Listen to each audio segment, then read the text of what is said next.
ये कथा है दो ऐसी युवतियों की जिनके साथ कुछ युवक बार बार दुर्व्यवहार करते थे, किंतु उन दोनों ने साहस नहीं खोया और उन सभी लड़कों से एक एक करके अपना प्रतिशोध लिया। चलिए जानते हैं कैसे। तो कहानी के आरंभ में हम दो किशोरियों को देखते हैं जिनके नाम कैटी और नैन्सी हैं, जो कृषि विज्ञान की छात्राएं थी और अब वे अध्ययन के लिए न्यूयॉर्क के एक फार्म पर जाने वाली थी। इस बात से वे दोनों अत्यंत प्रसन्न थी और इसी अवसर का लाभ उठाकर वे वहां भरपूर खरीदारी भी कर लेंगी। अगली सुबह उन दोनों को लेने उनके चाचा जेसन आते हैं, जो कि एक FBI अधिकारी थे।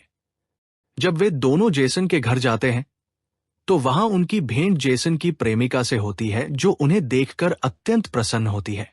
अब नए नगर में आने के बाद केटी और नैन्सी अपना नाम भी नया रखने का विचार करती है। जहां केटी अपना नाम हैदर रखती है तो वहीं नैन्सी अपना नाम रेपली रखती है। अगले दिन जेसन उन्हें बस स्टॉप पर लेकर जाता है क्योंकि केटी और नैन्सी को पढ़ाई के लिए कृषि फार्म जाना था। वहां पर जेसन इन दोनों के साथ ही न्यूयॉर्क जाने वाली बस की प्रतीक्षा करने लगता है। केटी जेसन से ये कहते हुए वहां से जाने के लिए कहती है कि अब वे यहाँ से चली जाएंगी और फार्म पहुंचकर उन्हें संदेश भेज देंगी, जिस पर जेसन उन्हें कूट शब्द प्रयोग करने के लिए कहता है, जिससे कि वे समझ सके कि वे लोग सुरक्षित हैं। केटी कहती है कि मैं सेब शब्द का प्रयोग करूंगी, लेकिन जेसन कहता है कि तुम्हें हर बार भिन्न कोड शब्द का उपयोग करना है ताकि कोई तुम्हारे कूट शब्द को ना समझ सके। यहाँ पर सड़क से गुजर रहे दो युवक केटी और नैन्सी को देखते हैं। जेसन के वहां से जाने के बाद केटी और नैन्सी एक भोजनालय में कॉफी पीने जाते हैं, जहां पर वे युवक भी आ जाते हैं जो उन्हें कुछ समय पहले देख कर गए थे। इनका नाम जेड और लूकस था। वे दोनों केटी और नैन्सी से बातचीत करने लगते हैं। यहाँ पर केटी और नैन्सी उन्हें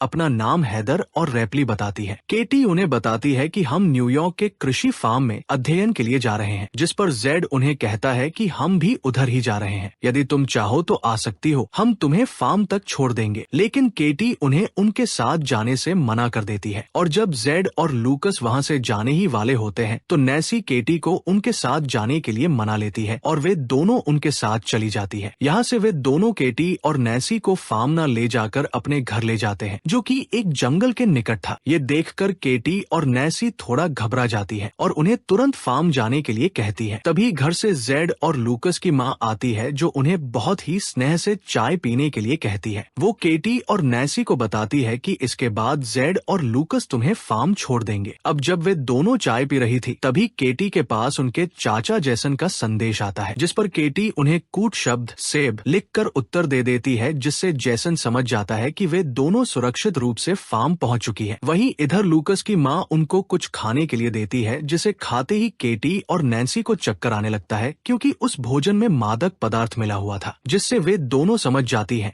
कि उनके साथ कुछ गलत किया जा रहा है। इसलिए वे दोनों वहां से भागने का प्रयास करते हैं, लेकिन थोड़ी दूर जाकर वे मूर्छित होकर नीचे गिर जाते हैं, जिसके बाद जेड और लूकस उन्हें उठाकर वापस अपने घर में ले जाते हैं। अगले दिन जब उन्हें चेतना आती है तो वे दोनों स्वयं को जंगल में पाते हैं। उनके हाथ लोहे की बेड़ियों से जकड़े हुए थे। ये सब देखकर वे दोनों बहुत अधिक भयभीत हो जाती है और सहायता के लिए चिल्लाने लगती है। तभी वहाँ जेड आता है और उन्हें बताता है कि तुम जंगल की ऐसी जगह पर हो जहाँ दूर दूर तक कोई भी मनुष्य नहीं है, इसलिए तुम्हारे चिल्लाने का कोई लाभ नहीं है। कुछ समय बाद वहाँ बोरिस नाम का एक व्यक्ति आता है, जो कैटी को उसका फोन दिखाते हुए उसे कहता है कि तुम्हारे फोन पर किसी जेसन नाम के व्यक्ति ने संदेश किया है, जिसे तुमने पिछली बार संदेश में उसको सेब लिखकर भेजा था। वो उन दोनों से इसका अर्थ पूछने लगता है, जहाँ कैटी उन्हें बताती है कि सेब एक कूट शब्द है, जिसका मतलब है कि वे लोग ठीक है। इसके बाद बोरिस जेसन को उत्तर में लिखता है कि हम यहाँ आनंद ले रहे हैं और सब कुछ ठीक है, और कूट शब्द के लिए वो सेब भी लिखता है। इसके बाद वो लोग कैटी और नैन्सी को उनके सामने ही स्नान करने के लिए बाध्य करते हैं, लेकिन तभी वहाँ एक शेरिफ नाम का पुलिस अधिकारी आता है, जिसे देखकर कैटी और नैन्सी उनसे सहायता मांगने लगती है। लेकिन तभी उन्हें पता चलता है कि वो पुलिस अधिकारी भी जेड और लूकस के साथ सांठगांठ किए हुए है। ये देखकर वो दोनों बहुत अधिक डर जाती है। यहाँ कैटी और नैन्सी उनको समझाने का प्रयास करती है कि कृपया हमें यहाँ से जाने दो, हम किसी को कुछ नहीं बताएंगे, लेकिन वो लोग उनकी एक भी नहीं सुनते। वो पुलिस वाला विस्की की गोली खाता है और अपने लिए कैटी को चुनता है। इसके बाद हम उस पुलिस अधिकारी को कैटी के साथ कंटेनर से बाहर आते हुए देखते हैं, जिससे हमें पता चलता है कि उसने कैटी के साथ शारीरिक दूर किया है। वहीं दूसरी ओर हम जेसन को देखते हैं, जिसको कैटी और नैन्सी की बहुत चिंता हो रही है, क्योंकि कैटी ने संदेश में सेब शब्द को दोबारा प्रयोग किया था। वहीं उधर वो लोग कैटी के कंटेनर में एक मादक पदार्थ का सेवन करने वाले व्यक्ति को भेजते हैं, जो उसके पेट पर जलती हुई सिगरेट लगा देता है, जिससे कैटी जोर जोर से चीखने लगती है। इसके बाद वो कैटी के साथ शारीरिक दूर करता है। यहाँ पर ये सभी लोग पशुता की सारी सीमाएं पार कर चुके थे। ये लोग कैटी और नैन्सी से जबरन वेश्यावृत्ति करवा रहे थे। वहीं जेसन कैटी और नैन्सी के बारे में जानकारी लेने के लिए न्यूयॉर्क कृषि फार्म पर कॉल करते हैं, तो उन्हें वहां से पता चलता है कि वे दोनों तो एक बार भी यहाँ नहीं आए हैं। यहाँ पर जेसन समझ जाता है कि वे दोनों किसी बड़ी संकट में हैं, इसलिए वो तुरंत उनको ढूंढने के लिए निकल जाता है। वहीं कैटी और नैन्सी के साथ और भी अधिक बुरा हो रहा था, क्योंकि अब जो अगला ग्राहक था उसके आने से पहले जेड और लूकस उन दोनों के मुंह पर मास्क पहना देते हैं और वो ग्राहक भी एक स्वर वाला मास्क पहन लेता है। इसके बाद जेड और लूकस उस ग्राहक को कैटी और नैन्सी के चेहरे से मास्क उतार कर उस ग्राहक को उनके चेहरे दिखाता है।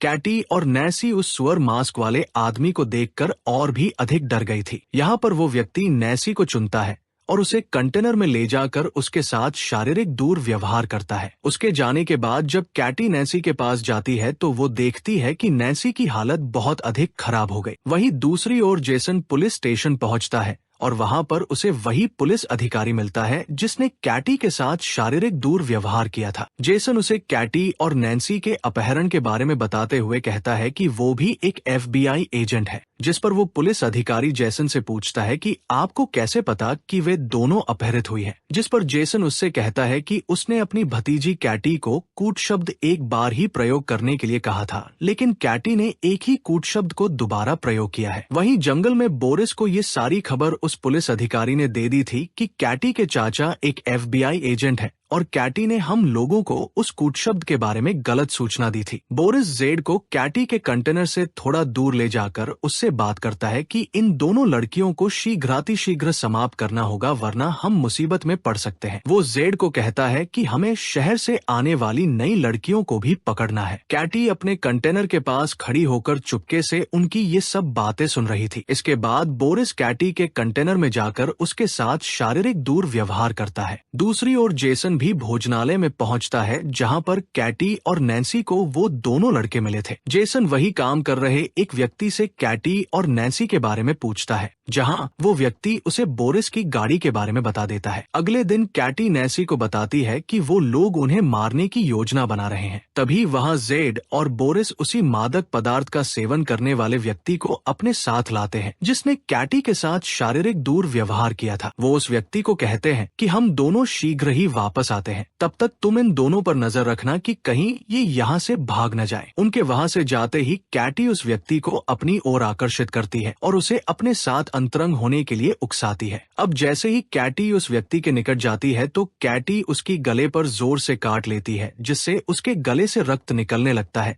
और वहीं पर उस व्यक्ति की मृत्यु हो जाती है। इसके बाद वो दोनों अपनी हथकड़ियां खोलकर वहां पर छुप जाती है और जब वो पुलिस वाला वहां पहुंचता है तो वो दोनों चुपके से उसकी गाड़ी लेकर वहां से निकल जाते हैं। यहाँ से वो दोनों एक मॉल में जाकर बहुत सारा अजीब सा सामान खरीदते हैं, जैसे कि हथौड़े, बहुत सारी कीले, टेनिस बॉल और बहुत खतरनाक अस्त्र। इसके बाद वो मॉल के कैशियर के पास जाकर उससे बोरिस के घर का पता पूछती है, जिस पर वो उन्हें बोरिस के घर का पता बता देता है। वहीं जेसन बोरिस की कार बीमा कंपनी में पहुंचता है और वहां पर उसे बोरिस के घर का पता मिल जाता है। यहाँ बोरिस अपने घर पर संगीत लगाकर आनंद ले रहा था कि तभी वहां कैटी और नैन्सी आती है और टेनिस बॉल पर बहुत सारी कीले लगाकर उसके मुंह पर मारती है, जिससे वो मूर्छित हो जाता है और जैसे ही उसे चेतना आती है तो वो स्वयं को मेज से बंधा हुआ पाता है। बोरिस उन्हें स्वयं को छोड़ने के लिए बहुत सारे धन का लालच देता है, लेकिन कैटी और नैन्सी को तो केवल अपना प्रतिशोध चाहिए था। यहाँ उनके चाचा जेसन भी बोरिस के घर के बाहर पहुँच गए थे। वहीं घर के अंदर कैटी और नैन्सी बोरिस से उस मास्क वाले आदमी का पता पूछती है, जिस पर बोरिस उन्हें उसका पता बता देता है। इसके बाद वो दोनों उसके मुंह में कीलों से भरा हुआ एक बेसबॉल घुसा देती है। बोरिस के चिल्लाने की आवाज सुनकर जेसन शीघ्रता से घर के अंदर जाता है, जहाँ पर जेसन को बोरिस मरा हुआ दिखता है। तभी उसे घर के पीछे गाड़ी की आवाज सुनाई देती है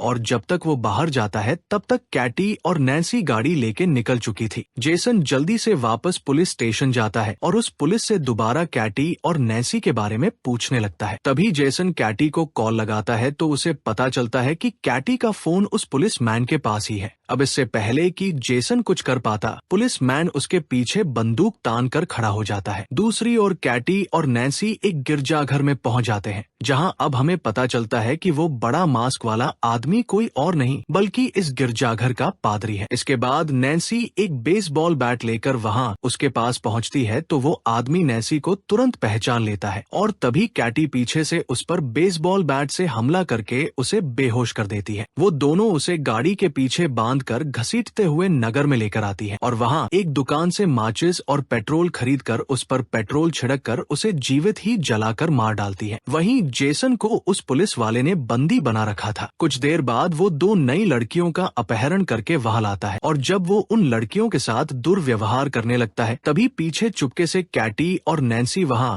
आकर बेसबॉल बैट से उसके सिर पर हमला करके उसे बेहोश कर देती है। जब उसे होश आता है तो वो स्वयं को कुर्सी से बंधा हुआ पाता है और उन दोनों से क्षमा मांगने लगता है। तभी कैटी बंदूक में केवल एक गोली डालकर उसे डराती है और वो दोनों बारी बारी से उस पर बंदूक से गोली चलाने लगती है, लेकिन वो सभी गोली में बच जाता है, जिससे वो थोड़ा मुस्कुराता है। लेकिन अगले ही पल कैटी उसे अंतिम गोली चलाकर जान से मार देती है। इसके बाद कैटी और नैन्सी वहां मौजूद उन दोनों लड़कियों को पूरी तरह से मुक्त करके उन्हें जेसन को खोलने के लिए कहती है और स्वयं वहां से चली जाती है। वो लड़कियां जेसन की रस्सी खोलकर उसे बताती हैं कि उन लड़कियों ने हमें ऐसा करने को कहा। यहाँ पर जेसन को पूरी बात समझ आ जाती है कि वो दोनों लड़कियां कोई और नहीं बल्कि कैटी और नैन्सी ही है। वहीं हम जेड और लूकस की माँ को देखते हैं जो इस समय पेय पदार्थ पी रही थी। तभी उसे अजीब सा नशा होने लगता है जिससे वो वहीं पर गिरकर मूर्छित हो जाती है। इसके बाद जब उसे होश आता है तो वहाँ कैटी और नैन्सी ने उसको तहखाने में कुर्सी से बांध रखा होता है। उन दोनों ने जेड को भी उसके ठीक सामने वहीं पर बांध रखा था। यहाँ पर कैटी और नैन्सी जेड को